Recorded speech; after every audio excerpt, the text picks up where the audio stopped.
ചെകുത്താൻ 28. കാറിൽ വന്നവരെല്ലാം വീട്ടുമുറ്റത്തേക്കിറങ്ങി. വരാന്തയിൽ വേണുണ്ട്. വന്നവരെ നോക്കിക്കൊണ്ട് തന്നെ അയാൾ അകത്തേക്ക് കയറി. ധനുഷിനൊപ്പം മറ്റുള്ളവരും ആ വീടിന്റെ ഹാളിലേക്ക് എത്തി. എല്ലാവരോടും ഇരിക്കാനായി വേണു പറഞ്ഞതും അവിടെയുള്ള ഇരിപ്പിടങ്ങളിലായി അവർ ഇരുന്നു. ജഗന്റെ മുഖം വലിഞ്ഞു മുറുകിയിരിക്കുകയാണ്. കണ്ണുകൾ ഉയർത്തി ആ ഹാളിലേക്കുള്ള വാതിൽക്കിലേക്ക് തന്നെ നോക്കുന്നുണ്ട്. വേണു അകത്തേക്ക് നോക്കി ദേവാ എന്ന് വിളിച്ചതും ദേവനും ഹരിയും കൂടി ഹാളിലേക്ക് ഇറങ്ങി. ദേവന്റെ മുഖത്തും ഗൗരവം തന്നെയാണ്. വന്നവർക്ക് എതിരെയുള്ള ഇരിപ്പിടത്തിലായി ദേവനും ഹരിയും ഇരുന്നു. 6 അടി പൊക്കത്തിൽ കാരിരുമ്പിന്റെ കരുത്തോടുള്ള ജഗനെ ദേവനൊന്ന് നോക്കി.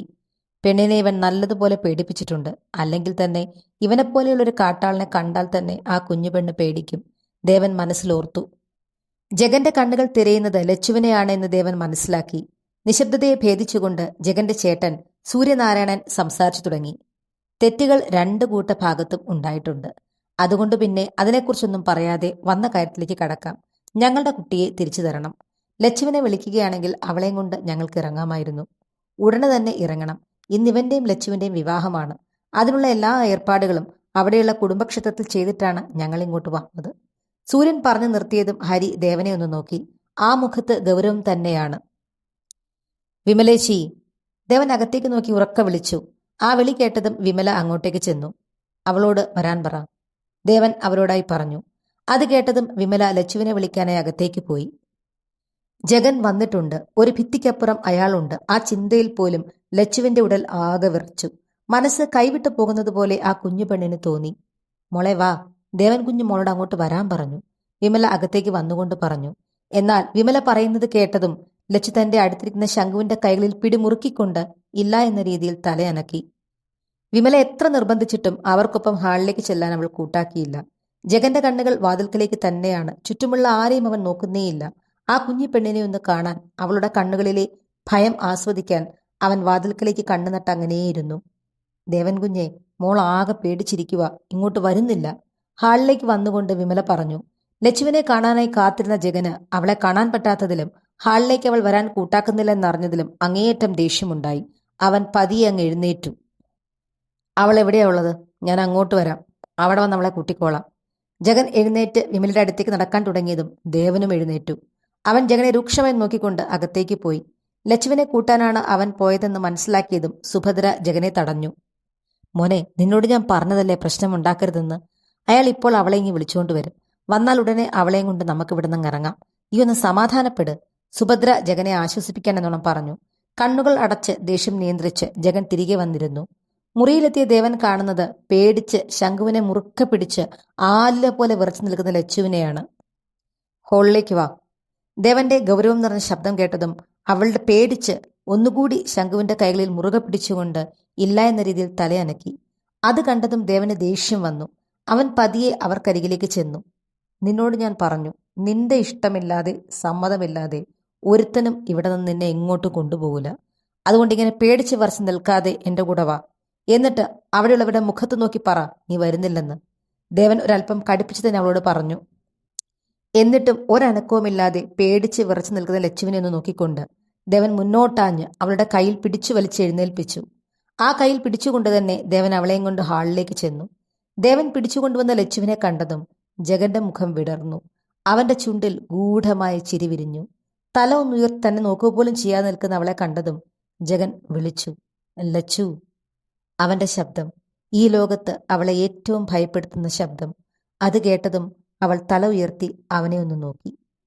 തന്നെ വല്ലാത്ത ഭാവത്തോടെ നോക്കി നിൽക്കുന്ന ജഗനെ കണ്ടതും അവൾക്ക് ശരീരമാകെ കുഴയുന്നത് പോലെ തോന്നി. ദേവന്റെ കൈകളിൽ ഉള്ള അവളുടെ പിടിമുറുകി. ഉടലാകെ പൂക്കുല പോലെ വിറച്ചു. എത്രയും വേഗം അവളെയും കൂട്ടി ഇവിടെ നിന്ന് ഇറങ്ങണമെന്ന ചിന്തയിൽ പെട്ടെന്ന് തന്നെ അവൻ അവൾക്കരികിലേക്ക് നടന്നു. എന്നാൽ തന്റെ അടുത്തേക്ക് വരുന്ന അവനെ കണ്ടതും ലച്ചുവിന്റെ ഭയം അതിന്റെ നെറുകയിലെത്തി. മനസ്സ് കൈവിട്ടു പോകുന്നത് പോലെ ആ കുഞ്ഞു പെണ്ണിന് തോന്നി. ആ ഒരു നിമിഷം അവൾ ദേവനെ ഇറുകെ പുണർന്നു. അവളുടെ മുഖം അവന്റെ നെഞ്ചിലേക്ക് അമർത്തി. 2 കൈകളും കൊണ്ട് അവന്റെ ദേഹത്തെ വരിഞ്ഞു മുറുക്കി. എനിക്ക് കാണണ്ട, എനിക്ക് കാണണ്ട, എന്റെ അടുത്തേക്ക് വരണ്ട, വരണ്ടെന്ന് പറയൂ. എനിക്ക് പേടിയാ, പേടിയാ. ദേവന്റെ നെഞ്ചിൽ മുഖമുരുട്ടിക്കൊണ്ട് അവൾ കരഞ്ഞു. ദേവന്റെ നെഞ്ചോരം ചേർന്ന് 2 കൈകളാൽ അവനെ പുണർന്ന് വാവിട്ട് നിലവിളിക്കുന്ന ലച്ചുവിനെ കണ്ടതും വേണുവിനും വിമലയ്ക്കും ശംഖുവിനുമെല്ലാം സങ്കടമായി. എന്നാൽ ആ കാഴ്ച കാണും തോറും ജഗന്റെ ദേഷ്യം അതിന്റെ പാരമ്യതയിലെത്തി. അവൻ കണ്ണുകൾ ഇറുക്കിയടച്ചു. എന്നിട്ട് അലറുന്ന പോലെ വിളിച്ചു, ലച്ചു! വീണ്ടും ആ ശബ്ദം കേട്ടതും ദേവനിൽ ഉള്ള അവളുടെ പിടി മുറുകി. അവളുടെ ഇറുകെയുള്ള പിടിയിൽ പെണ്ണിന്റെ നഖം ദേവന്റെ ശരീരത്തിൽ ആഴ്ന്നു. ഒരു നിമിഷത്തെ പകപ്പിന് ശേഷം അവന്റെ കൈകളും അവളെ തന്റെ നെഞ്ചോട് ചേർത്ത് ഒരു സുരക്ഷിത കവചം എന്ന പോലെ ചേർത്തു പിടിച്ചു. അവന്റെ കണ്ണുകൾ ഇറുക്കി അടച്ചിരിക്കുന്നതാണ്. ഒടുവിൽ ആ കണ്ണുകൾ അവൻ തുറന്നു. തനിക്ക് മുന്നിലുള്ളതെല്ലാം ചുട്ട് ഭസ്മമാക്കാൻ പോകുന്ന കനലിരുന്നേലത്തുള്ള കണ്ണുകൾ. ഒരു കൊടുങ്കാറ്റ് പോലെ ജഗൻ ലച്ചുവിന്റെ അടുത്തേക്ക് പാഞ്ഞു. അവൾ കരികിലെത്തി. ആ തോളിൽ ശക്തിയായി പിടിക്കാനായി മുന്നോട്ട് നീട്ടിയതും ലച്ചുവിന്റെ ശരീരത്തിൽ ആ കൈകൾ പതിയാതെ മറ്റൊരു കൈ അവനെ തടഞ്ഞു. അതെ, തന്റെ ഒരു കൈയാൽ ലച്ചുവിനെ പൊതിഞ്ഞു പിടിച്ചുകൊണ്ട് മറുകൈ അവൾക്ക് നേരെ ഉയർന്ന ജഗന്റെ കൈകളെ തടുത്തു. രണ്ടുപേരും പോരുകോഴികളെ പോലെ പരസ്പരം നോക്കുന്നത് കണ്ട് സാഹചര്യം പന്തിയല്ല എന്ന് മനസ്സിലാക്കി ധനുഷ് അവർക്കരികിലേക്ക് ഓടിച്ചെന്ന് ജഗനെ പിടിച്ചു. ജഗ, നീ എന്താ ഈ കാണിക്കുന്നത്? നീ കരുതുന്ന പോലെ നമുക്കങ്ങനെ ബലമായിട്ടൊന്നും ഈ കുട്ടിയെ ഇവിടുന്ന് കൊണ്ടുപോകാൻ കഴിയില്ല. ഈ കുട്ടിയെയും ദേവനെയും കാര്യങ്ങൾ പറഞ്ഞ് മനസ്സിലാക്കണം. കാര്യങ്ങൾ അറിഞ്ഞു കഴിയുമ്പോൾ തീർച്ചയായും ഈ കുട്ടി നമുക്കൊപ്പം വരും. അല്ലാതെ ഇങ്ങനെ ബഹളം വെച്ചിട്ട് ഒരു കാര്യവുമില്ല. നീ പോയി അവിടെ ഇരുന്നേ, ധനുഷ് ജഗനെ പിടിച്ചു മാറ്റിക്കൊണ്ട് പറഞ്ഞു. എന്നാൽ തിരികെ തന്റെ ഇരിപ്പിടത്തിലേക്ക് മടങ്ങാൻ കൂട്ടാക്കാതെ അവരിൽ നിന്ന് ഒരൽപ്പം പുറകിലേക്ക് മാറി ലച്ചുവിനെയും ദേവനെയും രൂക്ഷമായി നോക്കിക്കൊണ്ട് ജഗൻ നിന്നു. ദേവ, ഞാൻ പറയുന്നത് നീ ശ്രദ്ധിച്ചു കേൾക്കണം. ഈ വന്നിരിക്കുന്നത് ഈ കുട്ടിയുടെ ബന്ധുക്കളാണ്. ഇവരല്ലാതെ ഈ കുട്ടിക്ക് വേറൊരു ബന്ധുക്കളും ഇല്ല. ഈ കുട്ടിയുടെ അച്ഛനും അമ്മയും മരിച്ചിട്ട് ഏതാനും മാസങ്ങളെ ആയിട്ടുള്ളൂ. അതിവൾക്കൊരു ഷോക്ക് തന്നെയാണ്. അതിൻ്റെതായ ചില മാനസിക വിഭ്രാന്തിയും ഇവൾക്കുണ്ട്. ശരിക്കും പറഞ്ഞാൽ ഈ കുട്ടി ഇങ്ങനെ ഒരു ട്രീറ്റ്മെന്റിലായിരുന്നു. അതുകൊണ്ടാണ് ഇവളെ തറവാട്ടിൽ നിന്നധികം പുറത്തേക്ക് ഇറക്കാതിരുന്നത്. ആ ട്രീറ്റ്മെന്റ്സിന്റെ എല്ലാ ഡോക്യുമെന്റ്സും ഇവർ കൊണ്ടുവന്നിട്ടുണ്ട്. അങ്ങനെ ഒരു മാനസിക വിഭ്രാന്തിയുടെ പുറത്താണ് ഈ കുട്ടി ഇപ്പോൾ ഇത്രയേറെ ഭയപ്പെടുന്നതും ആ വീട്ടുകാർക്കൊപ്പം പോകാൻ കൂട്ടാക്കാത്തതും. പക്ഷെ എന്ന് കരുതി അവളുമായി യാതൊരു ബന്ധവുമില്ലാത്ത ഈ വീട്ടിൽ അവളെ നിർത്താൻ നമുക്ക് കഴിയില്ല. ബന്ധുക്കൾ മാത്രമല്ല, നമ്മുടെ നാട്ടിലെ ഒരു നിയമവും അതിന് അനുവദിക്കുന്നില്ല. മാനസിക വിഭ്രാന്തിയുള്ള ഒരു കുട്ടിയെന്ന നിലയ്ക്ക് ഇവൾ അവർക്കൊപ്പം പോകാതെ ഇരുന്നാൽ ബലം പ്രയോഗിച്ചാണെങ്കിൽ പോലും അവർക്ക് ഇവളെ കൊണ്ടുപോകാം. അതിനായി അവളെ ചികിത്സിക്കുന്ന ഡോക്ടറിന്റെ പേപ്പേഴ്സ് അവർ കൊണ്ടുവന്നിട്ടുണ്ട്.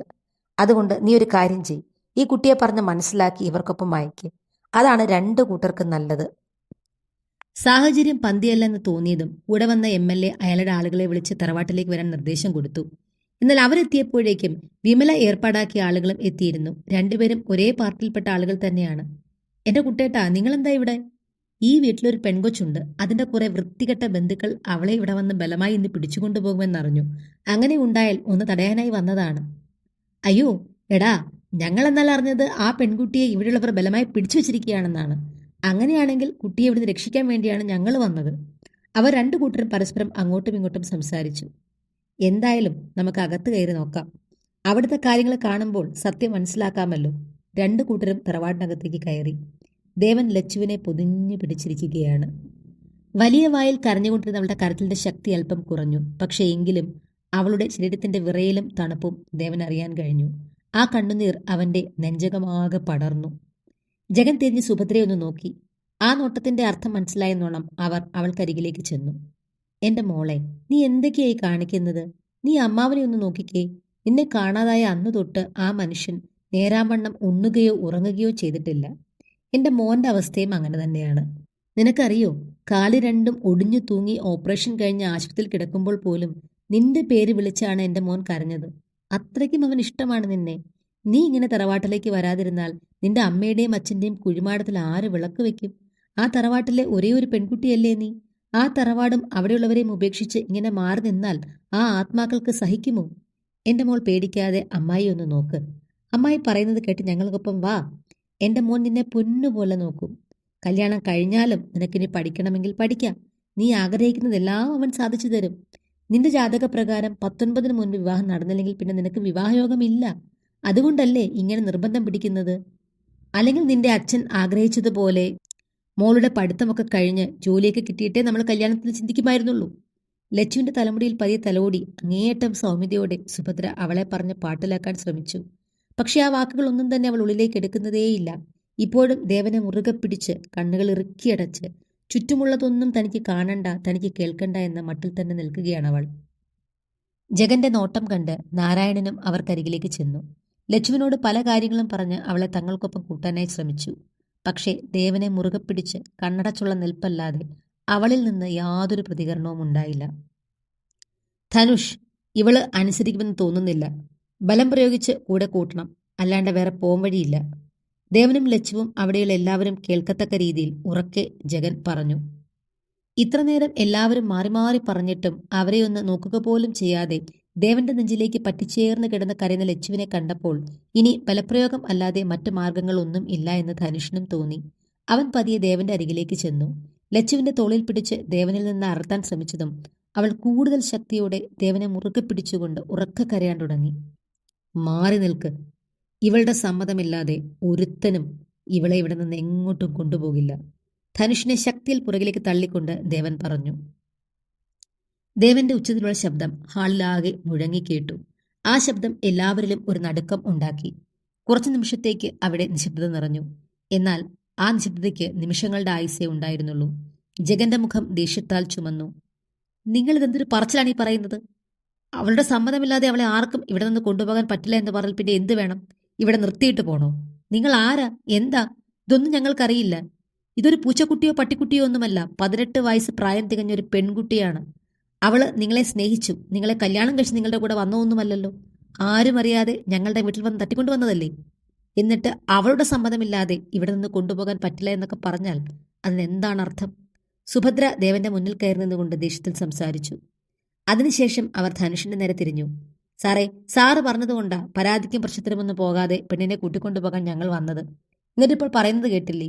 ഇവളൊരു പൊട്ടിയാണ്. എല്ലാരെയും പേടിയാണ്. കുറച്ചു മാസം ഇവിടെ നിന്നപ്പോഴേക്കും ഇവരിവളെ വല്ലാതെ പേടിപ്പിച്ചിട്ടുണ്ട്. അതുകൊണ്ടാണ് ഞങ്ങൾക്കൊപ്പം വരുന്നില്ല എന്നൊക്കെ പറയുന്നത്. എന്ന് കരുതി ഞങ്ങൾക്കങ്ങനെ പോകാനൊന്നും പറ്റത്തില്ല. 18 വയസ്സ് തികഞ്ഞൊരു പെൺകുട്ടിയാണ്. അവളെ ഇങ്ങനെ ആണുങ്ങൾ മാത്രമുള്ള ഒരു വീട്ടിൽ, അതും യാതൊരു പരിചയമില്ലാത്ത വീട്ടിൽ എങ്ങനെ നിർത്തും? ഇപ്പോൾ തന്നെ 6 മാസക്കാലം എങ്ങനെയാണ് ഇവിടെ കഴിഞ്ഞതെന്ന് ഞങ്ങൾക്ക് പോലും അറിയത്തില്ല. എന്നിട്ടും ഇവളെ കൂട്ടിക്കൊണ്ടുപോകാനും വിവാഹം കഴിക്കാനും എൻ്റെ മകൻ തയ്യാറായത് അവൻ്റെ മനസ്സിൻ്റെ വലുപ്പമാണ്. എന്തായാലും ഞങ്ങൾ ഇവളെ ഇന്ന് കൊണ്ടുപോകും. ഇനി ഇവൾ വരാൻ കൂട്ടാക്കുന്നില്ലെങ്കിൽ, ഇവിടെയുള്ളവർ ഞങ്ങൾക്കൊപ്പം അയക്കുന്നില്ല എങ്കിൽ സാർ തന്നെ പോലീസിനെ വിളിക്കും. എന്നിട്ട് ഞങ്ങളെ സഹായിച്ചേ പറ്റൂ. നമുക്ക് പോലീസ് സ്റ്റേഷനിലേക്ക് പോകാം. അവിടെ വെച്ച് തീരുമാനമെടുക്കാം. സുഭദ്ര സംസാരിച്ച് കത്തിക്കയറി. രാവിലെ വരുന്നു, ലച്ചുവിനെ കൂട്ടുന്നു, അപ്പോൾ തന്നെ അവിടെ നിന്ന് ഇറങ്ങുന്നു. ഇങ്ങനെയൊക്കെയാണ് അവൾ ചിന്തിച്ചത്. ഇത്തരത്തിലൊരു പ്രശ്നം ഉണ്ടാകുമെന്ന്, ലച്ചു ഇങ്ങനെ വരില്ല എന്ന് പറഞ്ഞ് നിർബന്ധം പിടിക്കുമെന്നൊന്നും അവർ സ്വപ്നത്തിൽ പോലും കരുതിയിരുന്നില്ല. അവിടെ ആകെ ബഹളം നിറഞ്ഞു. തുടരും.